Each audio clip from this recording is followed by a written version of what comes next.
All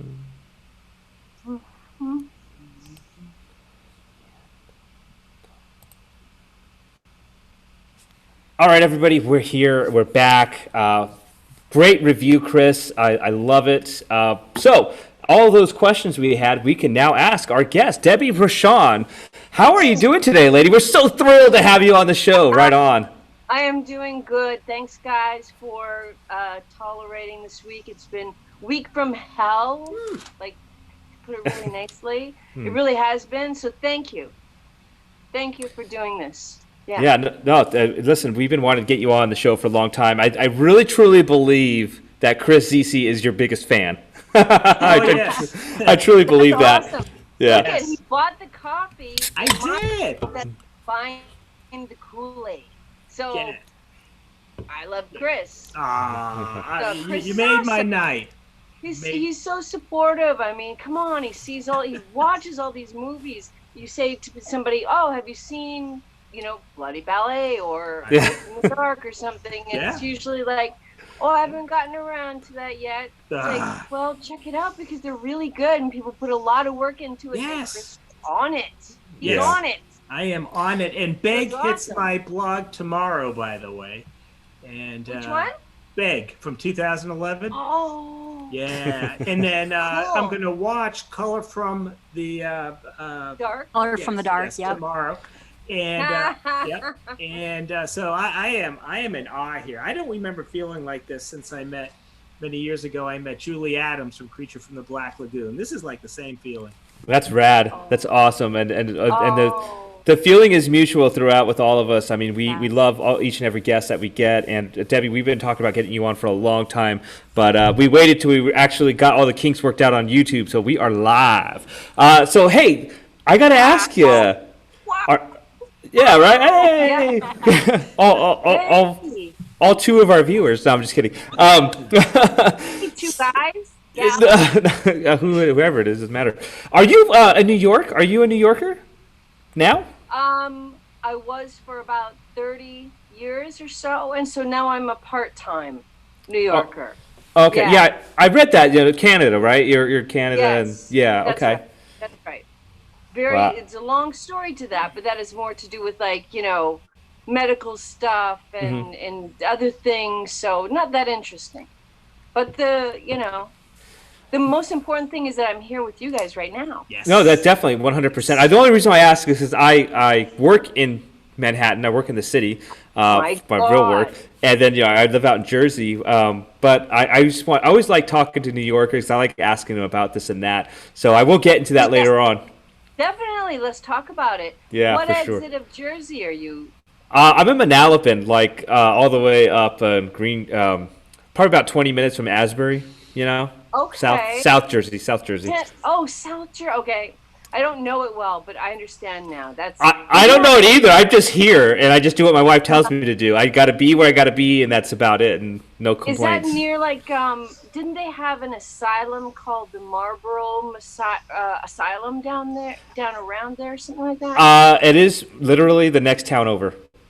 Yeah. See? I know. Yeah, that's crazy. We'll talk Impressive. about that later. Yeah. Cool. So check it out. This is what we're gonna do. I got 3 other guests, our host on with Chris and Horo and Muse. We each take turns asking you questions. So I'm gonna pass my turn over to Chris. We're gonna let Chris go first because I know he's jumping out of his seat over there, and then Chris will pass to the next person, and likewise. I got you. Hey. Boy, I tell you, I'm looking at your background, and French vanilla is my wife's favorite blend. So I'm going to get on the computer later today and order some French vanilla from Beyond. So You know what? Yeah. I am so sorry it doesn't exist. Ah. This was the first owner did this flavor, and it was good, but it was pretty good. The one you have now, the Kill Devil Rumble, that's the shit. No, really. Not just This saying is that made of because that's coffee. available. Yeah. That is way, way better than this. It's I just have outstanding. to have a big poster of this one. They Yeah. don't have that one. Nice But poster. you have the better one. All right. Well, if I ever put out a blended coffee, I am sending you one. Yeah. Yeah. Do it. Where So the scary things are brew, yes, right? yes, Yeah. Cup of horrors. yeah. Chris is gonna call it premarital sex blend. Hey, if what was it, Nicole Kidman or no, Gwyneth Paltrow can name candles that smell like her vagina, then you can do that, Chris. I believe that. I could do a lot. My Yeah. imagination She lately doing has that? She She's doing that? that. She did Yeah. that. She. They just said today that she released a candle called "Scent of Orgasm." Whatever that smells like, I don't know. You wouldn't know. I wouldn't know. I'm a kid. All right. Well, yeah, let me get We're the. befuddled. Are there comments rolling? Yes, maybe there someone are. comments as an idea of what it could possibly smell like. I'm gonna ask. Gonna start Maybe coming they'll have in. an answer. Yeah. Yeah. Nobody's gonna claim they know that, but somebody does. Yeah. Somebody from Florida, I'm sure. Yeah. Oh God. Yeah. All right. So, first question is, I am very eager because tell me about From the Underbelly to the Underground. Is that going to be your new book, and is that coming out soon? Coming out next year, and Yeah. it's going to be my first book. I mean, I've done other books. They've been more comedy or satire, or I've just collaborated with a whole bunch of people. So maybe I've done like 3 or 4 books on horror. Maybe I've written a chapter. But this, very different. This is like from 1974 to 1984, living on the streets. It's really brutal. It doesn't get into the film stuff because the next book will, but it does hit a couple of films that I did when I was in that situation, like Ladies and Gentlemen, the Fabulous Stains, for example, right? Yeah. So there are a couple in there, and so it's very interesting, but it's more like just this odyssey of getting from literally the gutter to New York City. Yeah. It's like that 10-year odyssey. Yeah, I read your biography on imdb.com, and some rough years in Vancouver, apparently, with all of a sudden some divine force seems to save you and bring you to the East Coast. Yeah, the divine force is willpower. It's really willpower. Yeah. Just like saying, he's reading. Don't pay any mind to him. It's just like saying, okay, you could stay here, probably die, probably something really messed up is going to happen, something bad, not good. Right. Or you could just say, which I'd always done to that point, fuck it. I don't know, are you guys censored? Right. Fuck no, fuck it. Yeah. All right. Fuck it. Okay. So I don't know if you have sponsors, but well, we did, but yeah. We did, Coffee Shop of Horrors is our next sponsor. So.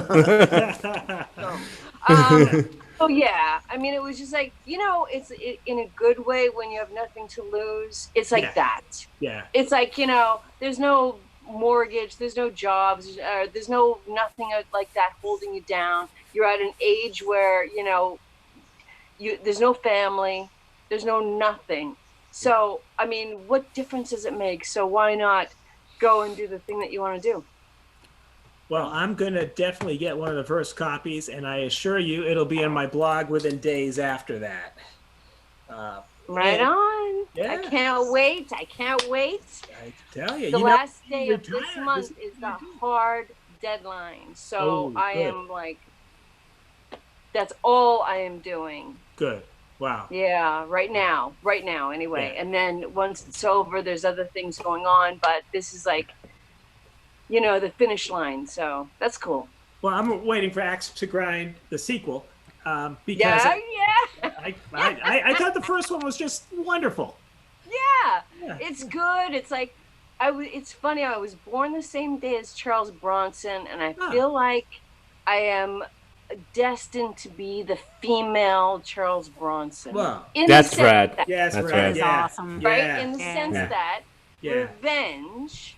Yeah. Right? Like really into, like he was way more cool and subtle about it. Yeah. As opposed to me, like, kind of flip like Nicolas Cage or something, female version. Yeah. But but that's okay. Yeah. I feel like I like those kind of movies where it's just like, just getting the revenge. I think a lot of people dig that, and I think a lot of people really like to see that. Yeah. I Yeah. don't know. I have Oh, fun with it. absolutely.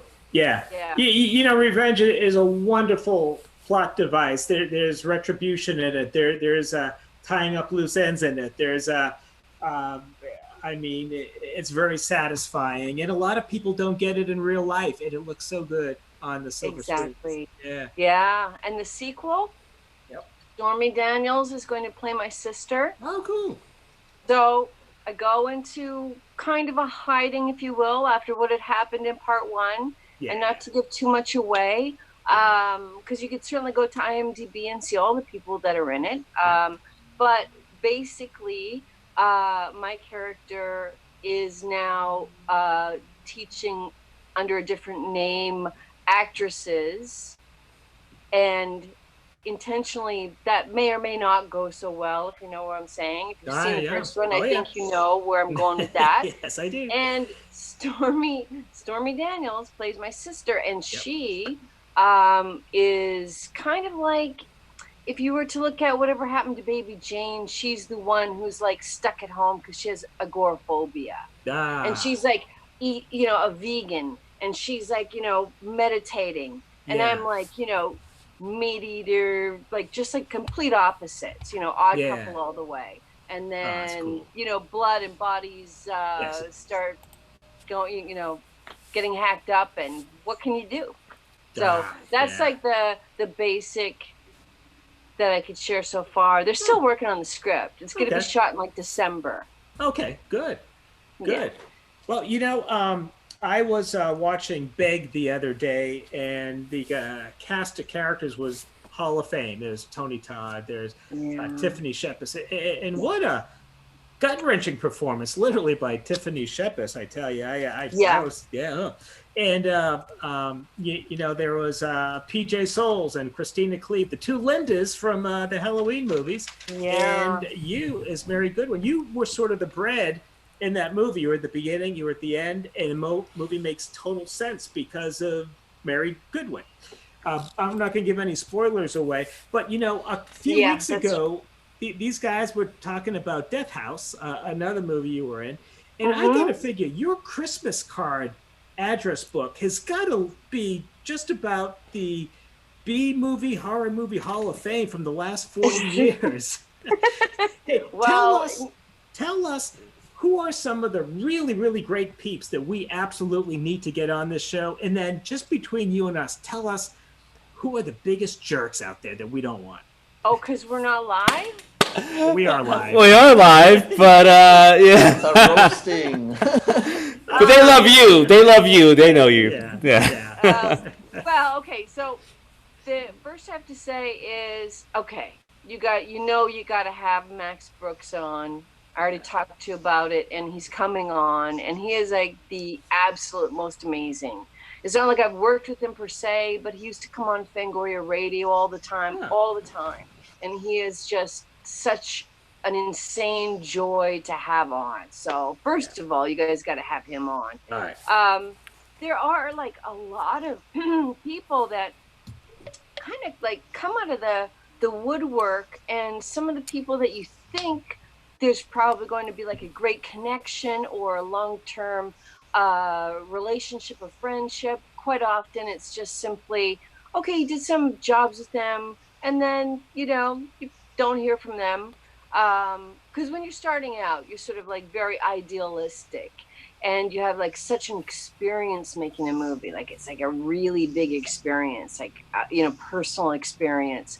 And you have this kind of fantasy, if you will, that you're going to stay in touch with all these people and you really want to, but in reality sets in and you don't. Like that's just life, right? You just go on to the next project. So the people that once I met them stayed right through all the years, definitely be Gunnar Hansen.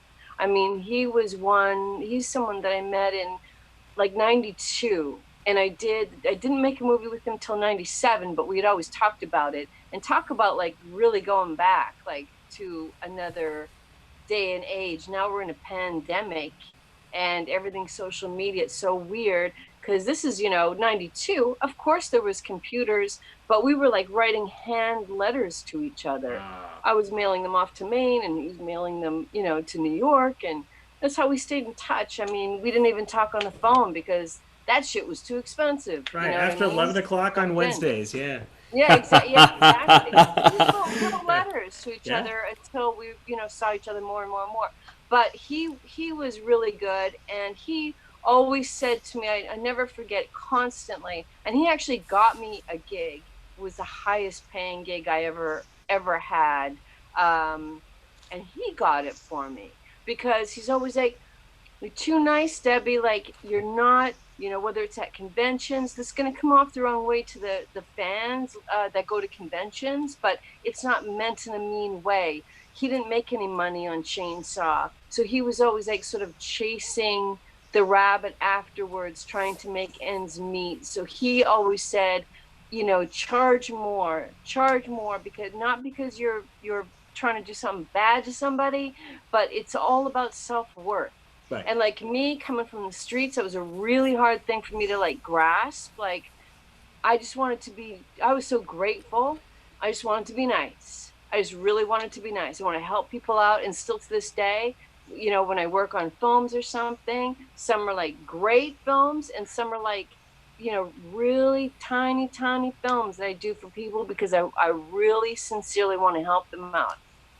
And it's never changed, even though he was always after me for that. So that barely covers the question you asked me. Oh, Chris, that's good. That's good. I think your answer was better than my question. He had a really big effect on me, and it's good advice. I mean, I took some of it, but I should have taken it more, probably.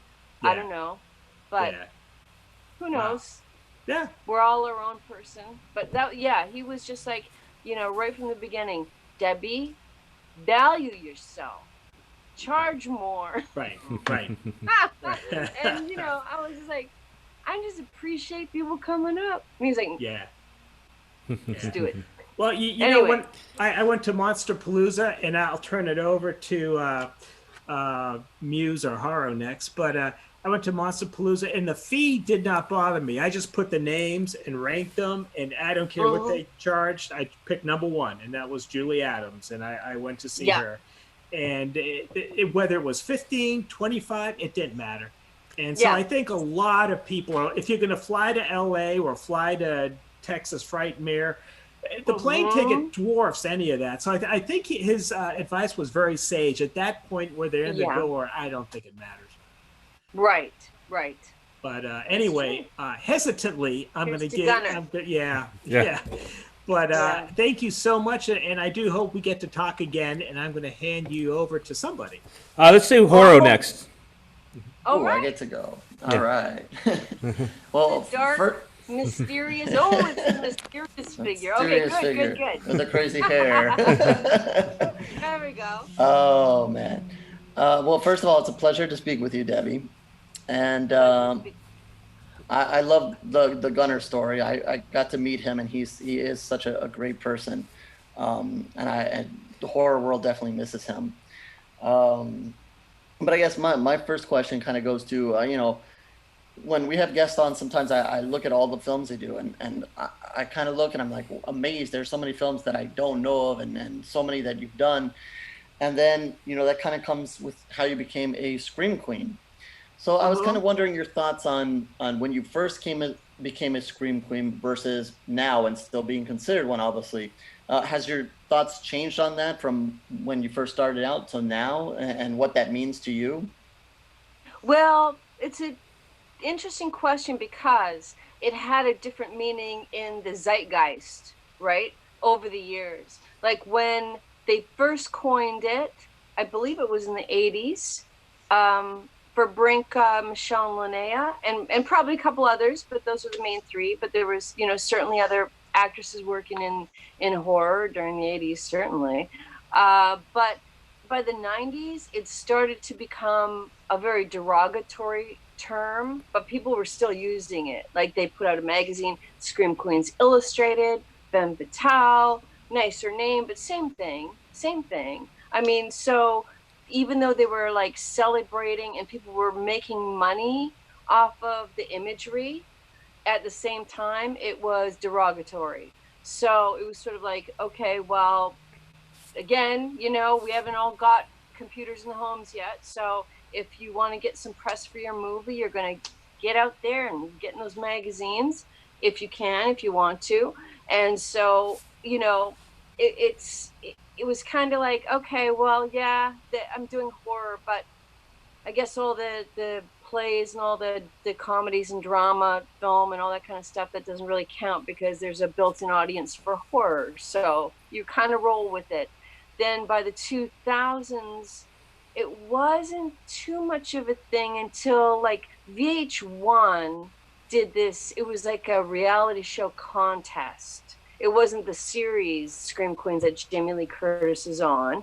It was like like the contest, like The Bachelor or something, but they're all like trying to become Scream Queens. So little things like that kind of changed the zeitgeist. It was 2 seasons. I was actually on one episode in the second season with Jamie King as a guest judge. But it's like things like that sort of brought it up into the zeitgeist in a more positive way. Like people were trying to become them. And then I think now the term has been around so long, it just depends on the person. I think it's completely acceptable.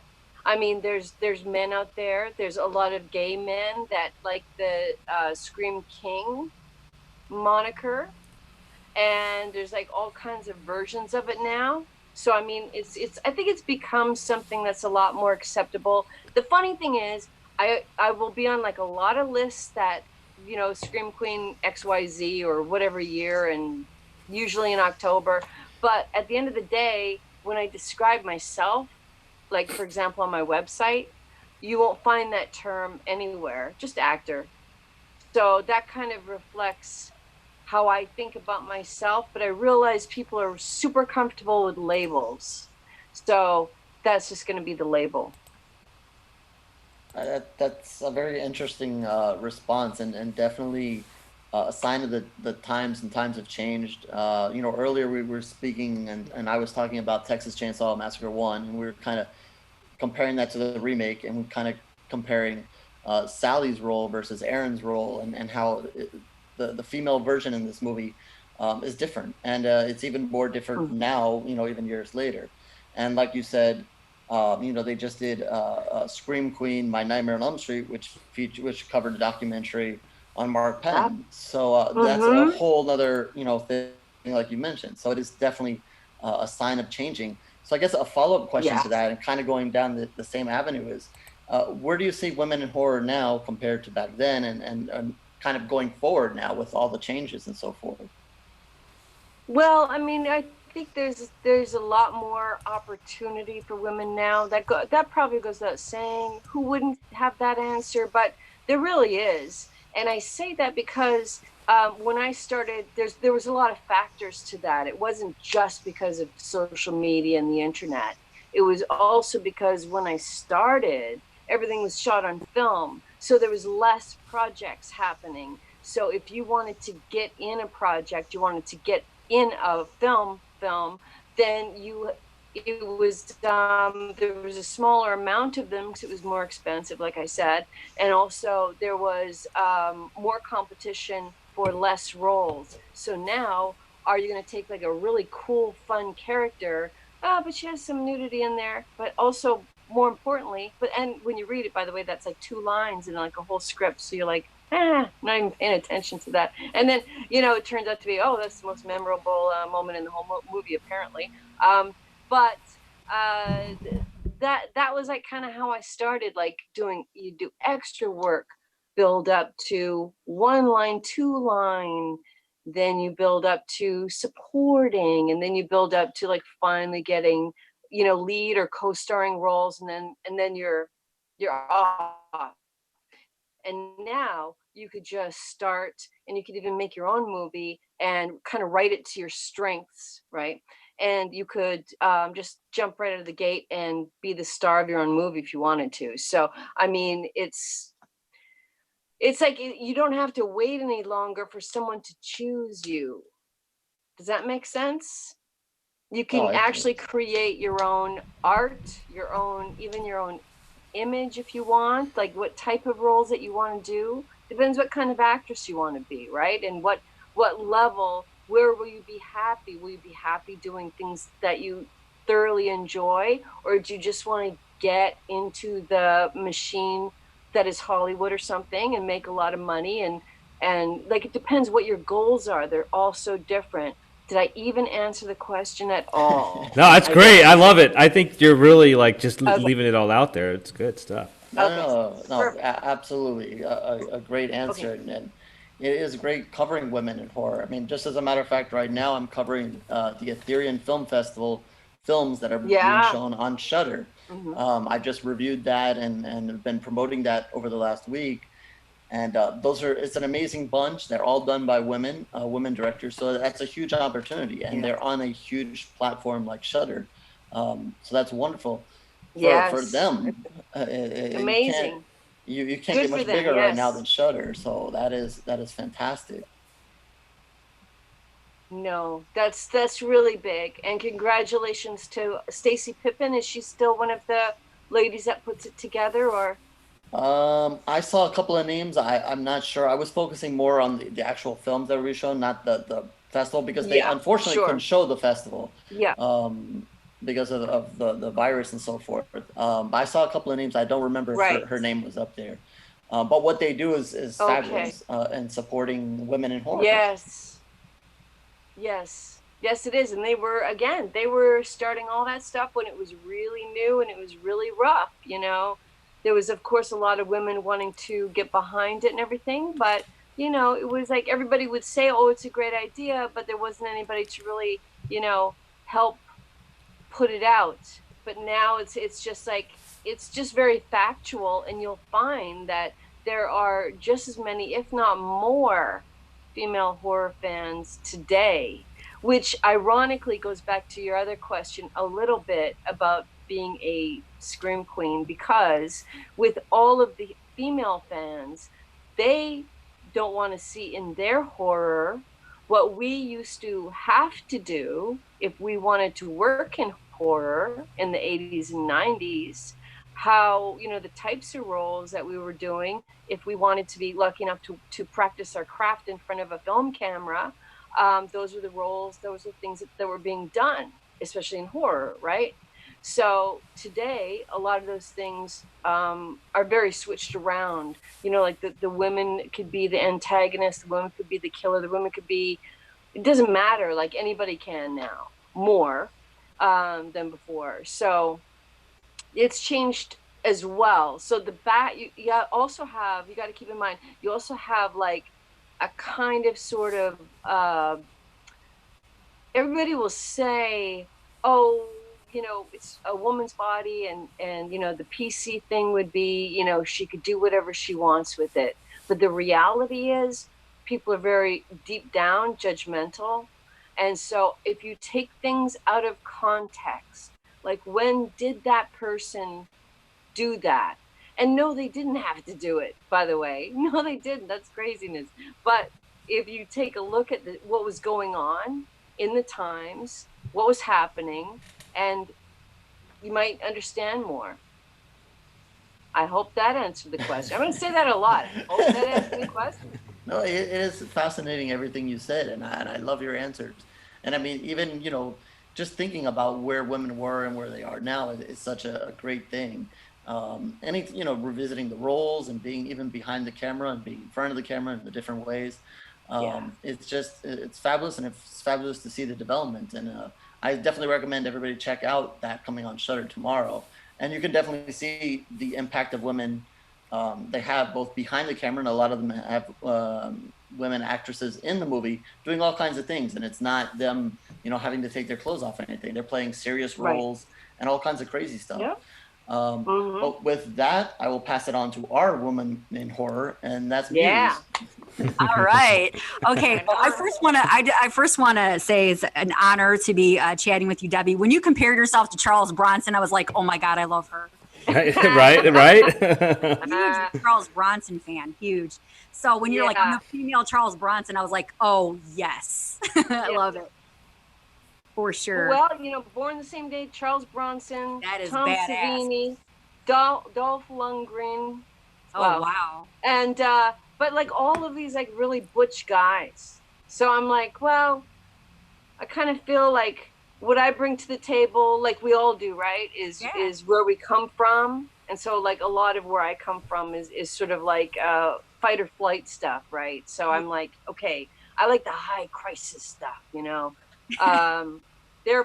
all much cooler, but they all kind of got that same thing going on, but just in a different way. So anyways, yes, Charles Bronson. Let's go with Charles Bronson. I dig it. I dig it. Yeah. Yes, you definitely have that badass energy. So I definitely think you're all elite company in my opinion for sure. But I wanted to, and Chris mentioned it briefly a little bit earlier. The film that I watched of yours was Color from the Dark, and it's still streaming on Tubi for some of our viewers there. I had a couple of questions about that film, and the first thing I wanted to ask you, I know Chris also was wanting to know this as well. He said you also did a film called Solid State, which I still need to see. But did you, in Color from the Dark, was that filmed? Where was that filmed? Was that Italy, or what was the location for that film? Yes, it was Italy, just outside of a town called Ferrara, which is about an hour and a half drive north of Bologna. And that's where we shot Color from the Dark and Wrath of the Crows with Ivan Zuccone, the director. Okay. Where was Solid State filmed? Because I know Chris was saying that he thought that may have came out around the same time, and he was wondering if that was also a location in Italy. Yes. So that was Stefano Milla, and I forget the town's name, but it's right at the very north of Italy, a really small, architecturally just rich, old town that you could see the Alps, the Swiss Alps from outside the window. Like that's how north you are. And you're like maybe an hour, a couple of hours from what would be the what's that big city for fashion up there? Yeah, me. Chris, what is it? Oh yeah, come on, guys. My GQ days. Is it Florence or Milan? Milan, ding, ding, ding, ding, ding, ding. I was trying to channel my fashion sense there for a second. I'm like so not into the fashion, but I know that. So yeah, Stefano Milla, he would shoot like Solid State, and we did Richard the Lionheart Rebellion. I did those two movies with him, and a different Italian director, obviously. And that was like way at the very top of Italy, where all the castles are, and it was incredible. Yes, the scenery was just gorgeous. So in Color from the Dark, also some great scenery there as well. So I really love the story from Color from the Dark, and I was interested in what your thoughts were upon reading the script for that role. How did you get involved with that film? Because I don't want to say too much for those out there that have not seen it. I highly recommend it. But I wanted to know what your thoughts were upon reading for the character of Lucia. Okay, so really, the director, Ivan Zuccone, he'd already made a movie with Tiffany Shepis called Nympha. And prior to that, that was his first English movie. Prior to that, he'd made, I believe it was 4 movies, and I believe they were all based on H.P. Lovecraft, because that's his passion, is H.P. Lovecraft. So with this movie, Color from the Dark, being based on H.P. Lovecraft, he wanted someone basically like me. He had seen my work, and he just contacted me, and he said, I would like you to do this. Sent the script.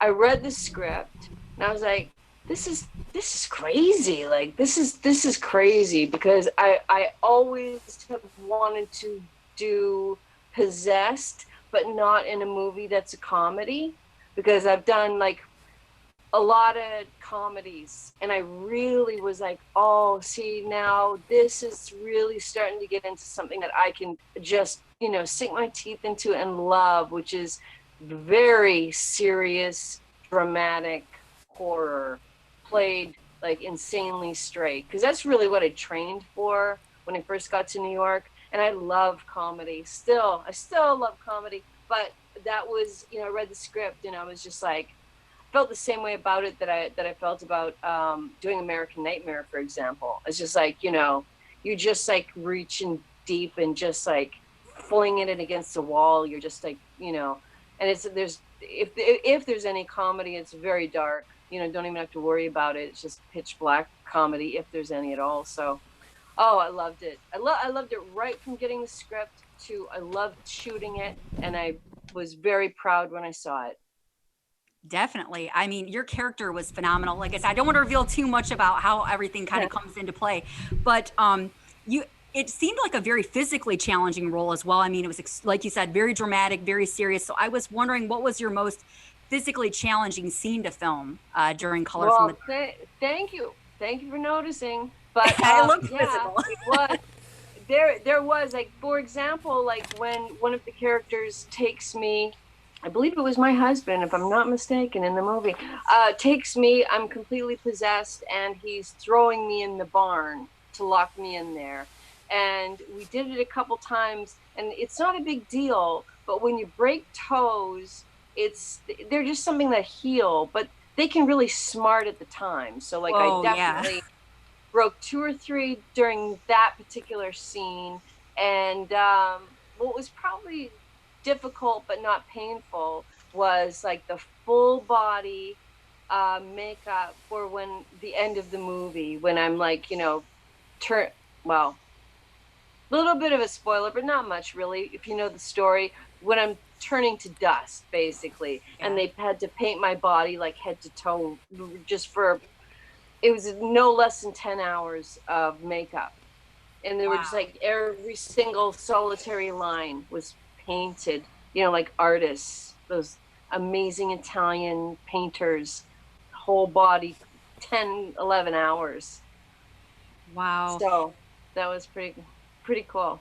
It definitely, you gave an absolute badass performance. I mean, you're talking about broken toes. I know you were working through that. I can't imagine. That is awesome. I mean, that's that badass Charles Bronson thing coming through there. I'm telling you. Well, sure. You know, well, thank you, but I mean, I really effed up my hand. So after that, I mean, the toes were like, you know, yeah, it really, really hurts, but did we get the shot? That's all I cared about. Did we get the damn shot? Does it look great? Because that's all I care. Does it look great? And yeah, I mean, after the hand thing, it was like, yeah, not a problem.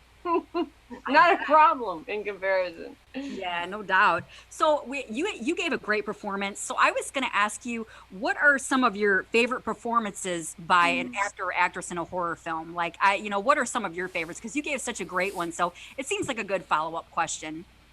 It is. It's a really good follow-up question. I would have to say, well, I mean, you have to go to the classics that most people will sort of like just throw at all of us. The classics, you know, the Sigourney Weaver and the Alien series was truly amazing. The actress in the Texas Chainsaw Massacre, Marilyn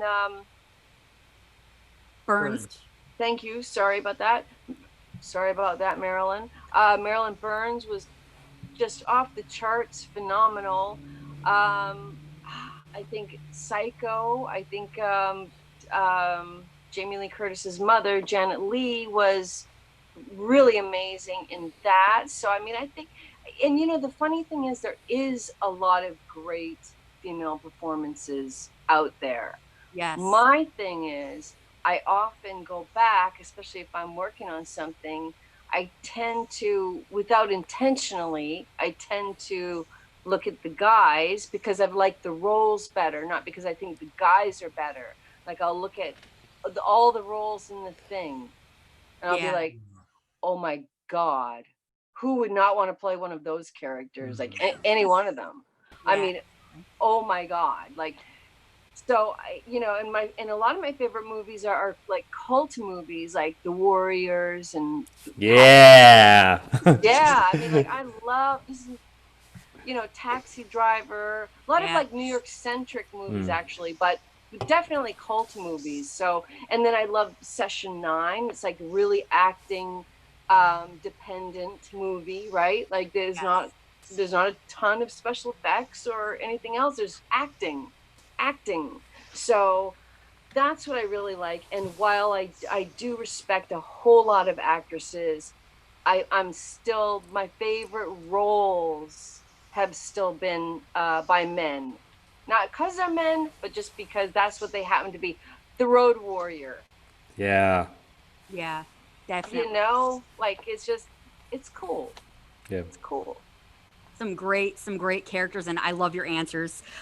So my last question is, we talked about who you have worked with, and I'm curious as who you would love to work with that you have not gotten the honor to work with yet. Like who's on your wish list? In the world or in the horror world?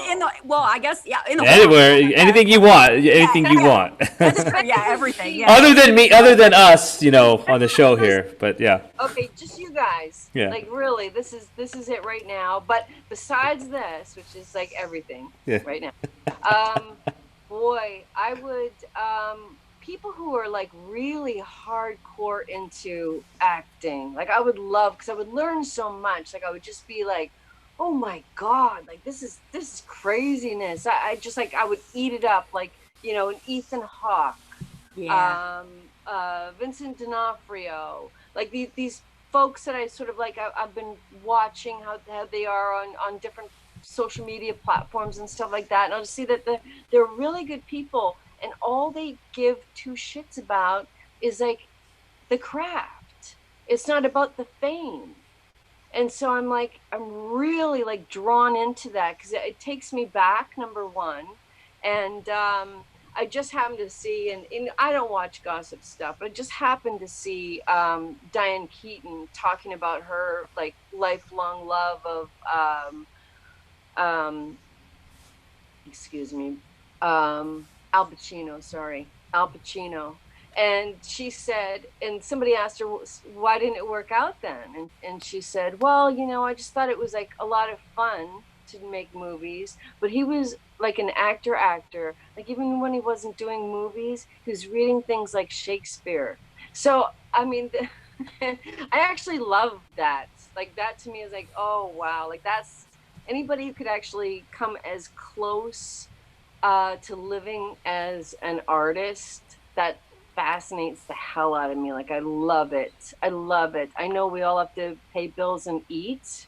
So with that said, your time may be massively cut down, but I think that anybody who can come that close to living like an artist, no matter what they do. So again, I veer off of every question. That's great. No, it's great. Trust me, we love it. Way.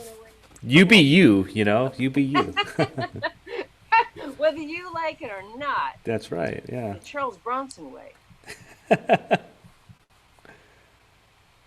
Once upon a time. Okay, sorry, yep. Oh, so looks like I lost Muse here, so I'm actually just gonna take over here. She's joining the room. Internet is definitely not our friend tonight. Yeah. But hey, listen. So I want to ask you a couple questions real quick, and I'll let Muse, you're back. Go ahead and you can wrap up what you got there. Oh, I'm so sorry. My connection here is horrid. So yeah, that is definitely. Mine too. I drop out here and there. So if I just disappear, that's why. I call it the technology monster. But that was actually my last question. But I loved your answers, and I don't know. I'm looking forward to catching up on a lot of your movies and stuff. I'm way behind. My watch list is enormous, but I definitely am watching Bag next, the movie Bag that Chris has been talking about. And I definitely want to see Solid State as well. There's so many. I had American Nightmare on my list as well. So yes. I definitely, yes. Yeah, that's going to come out.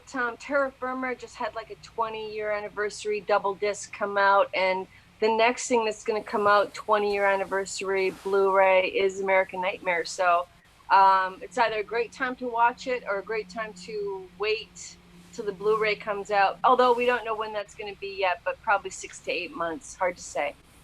But I mean, they're all turning 20, man. You know, you gotta check them out. I love it. I enjoyed talking to you, Debbie. You are awesome. You're a badass. You're definitely up there with one of my favorite scream queens. And thank you. I hope you come back on because we really love you. Yeah, you guys are awesome. Thank you very much. Well, listen. Well, before you're not done yet. You still got to go through the trivia. Yeah. So I'm losing ya. yeah, right. So before I start, I do got to ask you a couple questions. I got to ask you a couple questions about New York. All right. Yeah. Oh yeah. So if you know, all my friends here, they're, you know, Chris is from Virginia, Horace from Florida, Muse is from Michigan. You know, I grew up on the West Coast. I moved to New York. I'm very blessed where I'm at. And I one thing I love is eating. I love to eat good food. So where are your joints that you like to eat? Where do you go when you come back to visit New York? Okay, so there's a little place that I lived for a long time on Ludlow Street before it became what it is now. Nice. When it was just like there was parking lots of rubble, you know, that where buildings used to be like back then. Yeah. And it was just like not a place to be. But then it slowly got a little bit better. Now it's like insanity. Wouldn't even want to live there.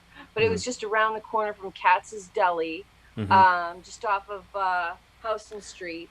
And if I made a right turn, half a block, left turn half a block, Los Polos Mexicano, I believe. It's still there. I was just there. I was here a few months ago. Yeah, I love it. I found it. I just randomly found that. Yes. That's my place.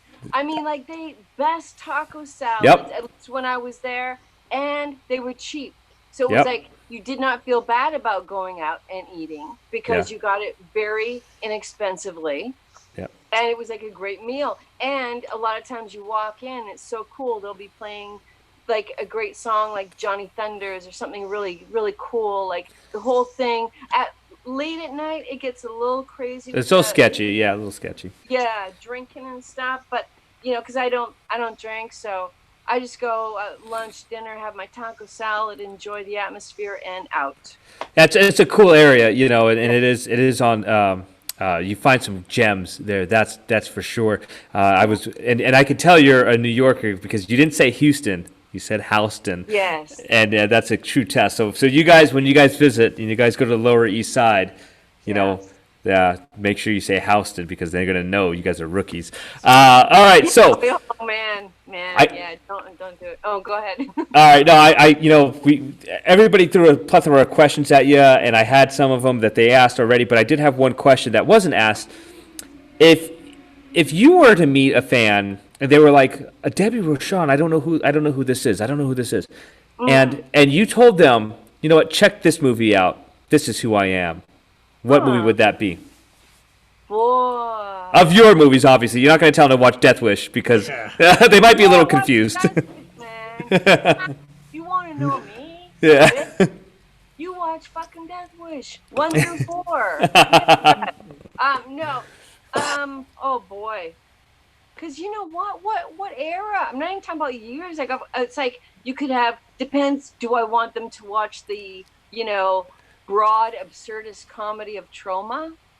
Do I want them to see very serious acting like in Nowhere Man or Color from the Dark? Do I want them to see really fun, silly movies that, made for 2 cents that I do to help people? And I really enjoy both acting in them because I love acting and I love helping people. Mm-hmm. So, I mean, it's all over the map. I think, like, if you want only one, oh, damn it. If you really want to, oh, boy, yeah. Well, I'm just might as well watch American Nightmare. All right. That's the movie that turned, while you may say, oh, Color from the Dark or whatever, that's the movie that was John Keyes had called me up. I was writing for his magazine. He was in Texas. I was, of course, in New York. And he said it was his first movie. And he was like, it's a female serial killer based on a real one, very, very, very loosely. And, let's go. And it was like the first time that it had no camp in it, although it might have some now because it's been a lot of years, but it wasn't like Hell Block 13 where it was intentionally very over the top and sort of silly, but serious silly. Like, all the anthology films are kind of like, tongue in cheek a little bit. So yeah, I would just go with American Nightmare.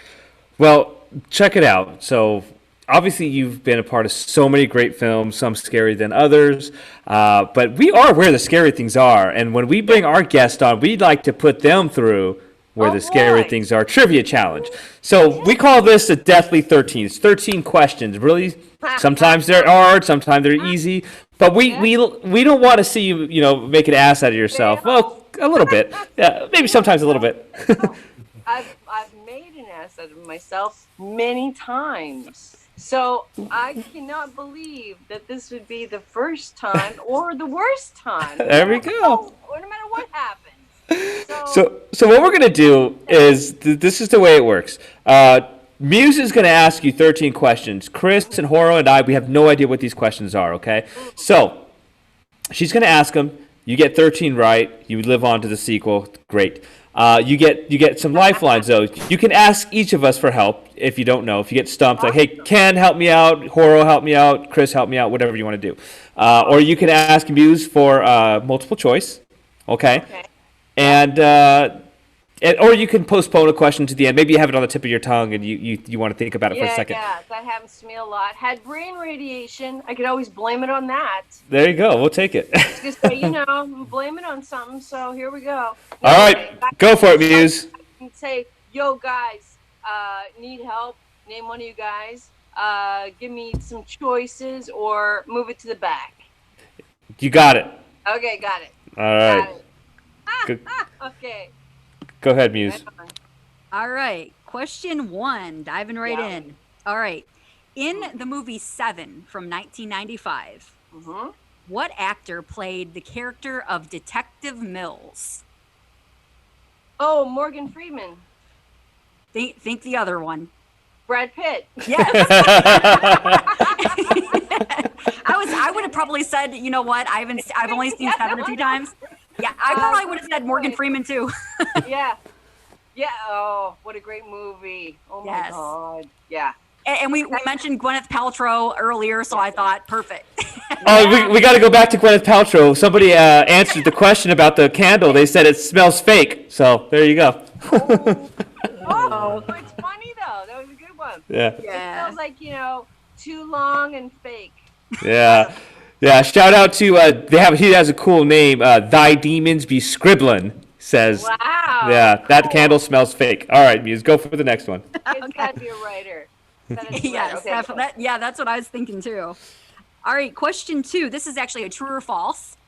Okay. So true or false, Wes Craven got the idea for A Nightmare on Elm Street after he read an article about several otherwise healthy young men who died in their sleep. Is that true or false? Oh, did he? Did he? I'll go with true. I don't know the answer, but I'll say true. You are correct. Your instinct was right. It guess. is true. Yes. Lucky guess. Definitely. I've heard a couple of different stories about how he got the inspiration, so honestly did not know for sure on that one either. Yeah. No, that's a good piece of trivia though. Yeah, definitely cool little fact there. Question 3. Dawn of the Dead from 1979 takes place in what U.S. state? Dawn of the Dead takes place in... That wouldn't be... That's not the Monroeville, Pittsburgh, is it? Oh, yes. Pennsylvania. Wow. Right. I love that. Close enough. Wow. Yep. Are you mad? What, you mad that she gave that one to me?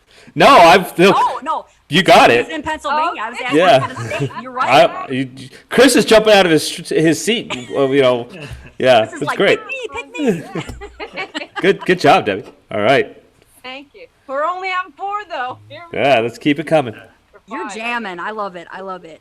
All right, question 4. I'm going to give you the premise of a movie, and I'm going to ask you to tell me which movie I'm speaking of.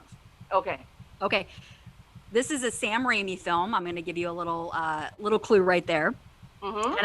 And so here's the premise. Yep. A lone officer must find a way to save her soul after a gypsy woman puts a curse Drag me on her. to hell. Yes, drag me to hell. And she's like, I don't even need to hear the rest of it. Yeah. Cut. Nice. Moving All on. right. Yeah, I'm like, how far can we go before I gotta call my buddies for help? Okay, we'll be doing. Okay. All right. Question 5. What Academy Award winner played a character named Louis Cypher in Angel Heart from 1987? Nice.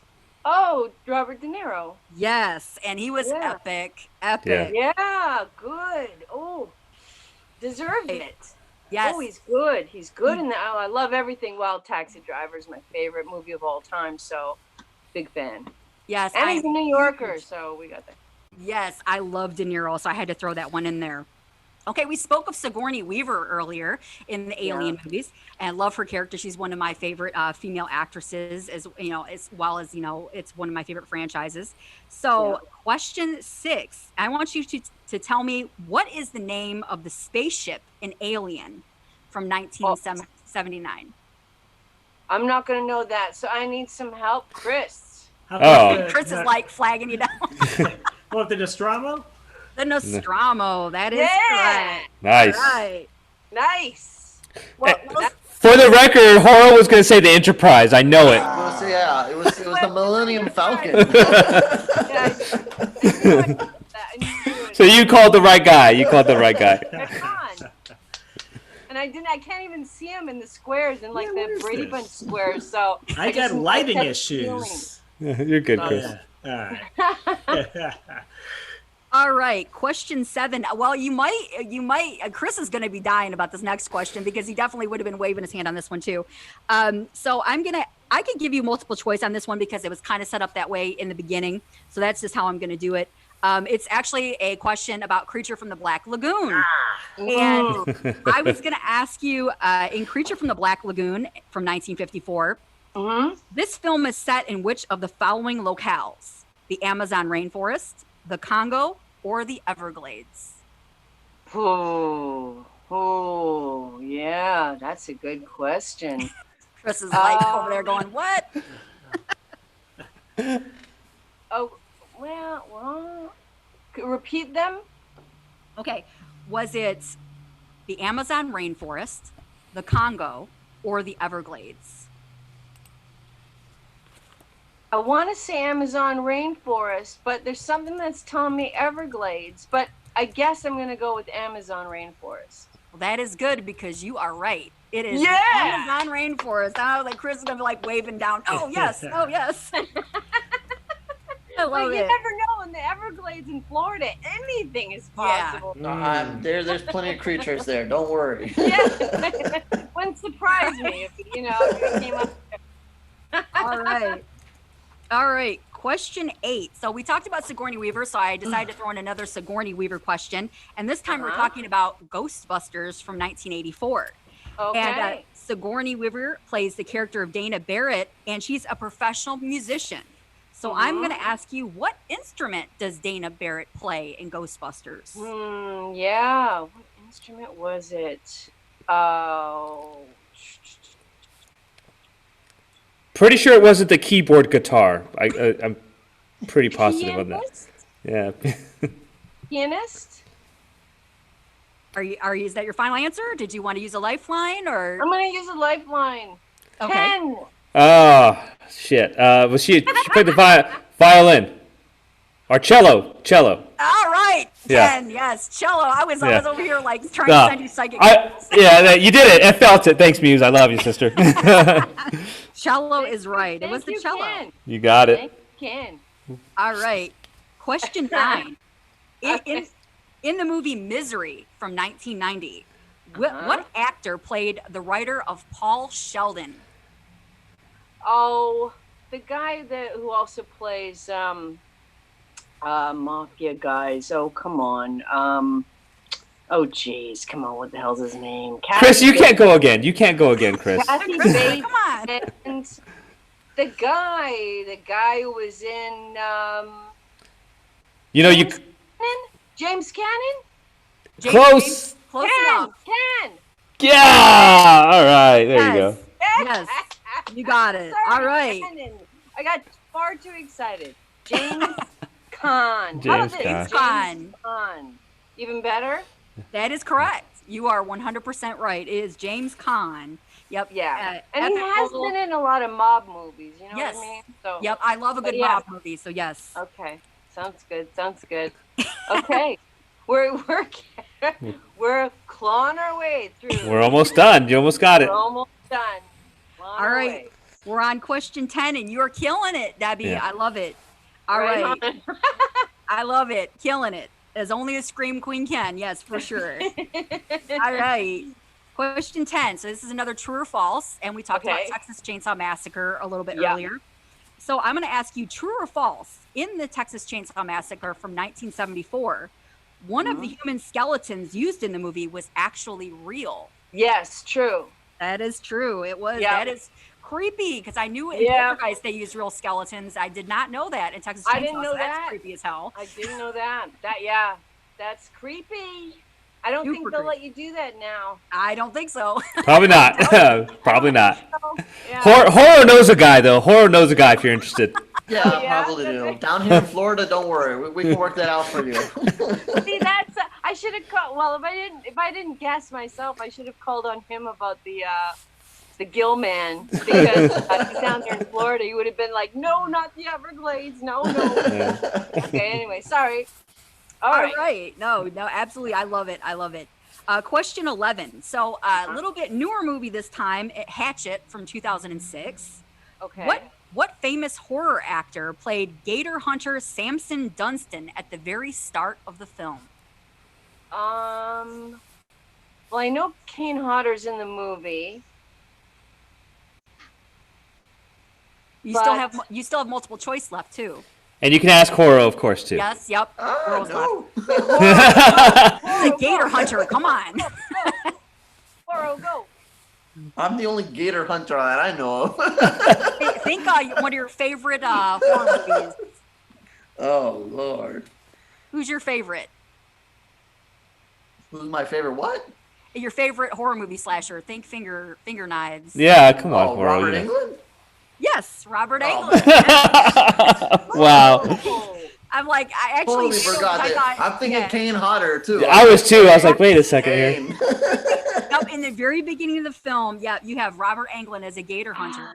And, I did not know his name was Samson Dunstan, though. But I remember him being, it's a short little segment in the very beginning. But, yeah, great little cameo there by Robert. All right. Yeah. All right. Okay. Two more. Two more. Is that a fail? I don't even know. No, you got it. Coro got it right. He got it right. Okay. All right. Right. That's right. Perfect. All right. Thank you. Question 12. Yeah. So I'm going to give you another film premise, and I'm going to ask you again which movie I'm speaking of. Okay. All right. Here we go. Beware of the children with the blonde hair and glowing eyes in this 1960 film or its 1995 remake. Children of the Corn. You got children right. The children with I could just see Donald Sutherland now. Not Children of the Corn, but come on, they're all little omen little fuckers. Come on now. Dig Donald deep. Sutherland's there. Come on, I'm seeing him. What is that called? You still got multiple choice. Let's do that. Okay. Was it Children of the Damned? Bloody Birthday? Yes, Children of the Damned. Children of the Damned. You got it. Right. All right. So last question is worth 2 points. Okay. So right now you've gone 12 for 12. If you get this right, you can go 14 for 13. Okay. So you're in really good shape. Okay. All right. No lifelines, though. We're taking all lifelines away. All right. Okay, I'm gonna end the trivia with another film premise and ask you what film I'm speaking of. Okay, 5 friends find themselves trapped in a remote cabin as a horror film unfolds around them in this 2012 film. It's strange, and things get stranger when they discover the secret behind the horror. So this is a newer one, 2012. 2012. That's where, yeah, some of the newer stuff. This is where you're gonna get me, girl. Because really, okay, 5 people, because this is highly original. Idea Film here. formula. Okay, so 5 people caught in a cabin, and There's some pretty strange government-induced things happening here. Let's put it that way. Let's put it that way. The government is definitely involved. And it's a movie, not a series. Can I ask that? Yeah, it is a movie. Is it the cabin? Cabin in the woods? Yeah. Yeah! Indeed, that is correct. Right on. 14 for 13. Debbie, I think Chris and Horo may have been the only ones to ever go 14 for 13 out of all our, 51, your number 51 guest. So you're in good company. I think David Howard, DHT, David Thornton, Terrifier, he may have gotten 14 for 13 too. I don't remember. Ooh. But yeah, you're in you did a really good job here. So listen, before. Okay, go ahead. Before we let you go, know, I just got a couple questions. What's in the pipeline for you once COVID-19 is done? What are you working on? What's next for us? Okay, so the book From the Underbelly to the Underground is like the biggest thing in my life, coming out next year. So that's like that. Mystery Spot and In the Blood, a couple of movies that I did with Mel House in Texas. One is 10 years old, finally being released, actually directed by Chris Warren, but they worked on it together. But Mystery Spot was just last year, so those are coming out pretty soon. Again, COVID has thrown everything off, right? Mm-hmm. The Brett Mullen that I did Bloody Ballet with, going to be shooting a film with him, supposed to be August again. COVID-19, I don't know. So there's like a whole bunch, and the Axe to Grind Part 2 is going to be December. Now, besides that, we have the American Nightmare 20th anniversary Blu-ray coming out probably by the end of the year. COVID-19 has been messing up everything, so there's actually a lot of things happening, and the strange thing is being locked down is a great time to get your writing done, whether it be your book or you guys do a lot of writing, so reviews and all that kind of stuff. And also it's a good time for like John Keyes, who's doing all the actual heavy lifting for putting all the special extras together for the disc. So it's actually a time where it's being utilized, but we just don't really have hard dates, but we will bring them to you as soon as we know them. Well, listen, Debbie, we love that you came on the show. We love that you dominated the Deathly 13.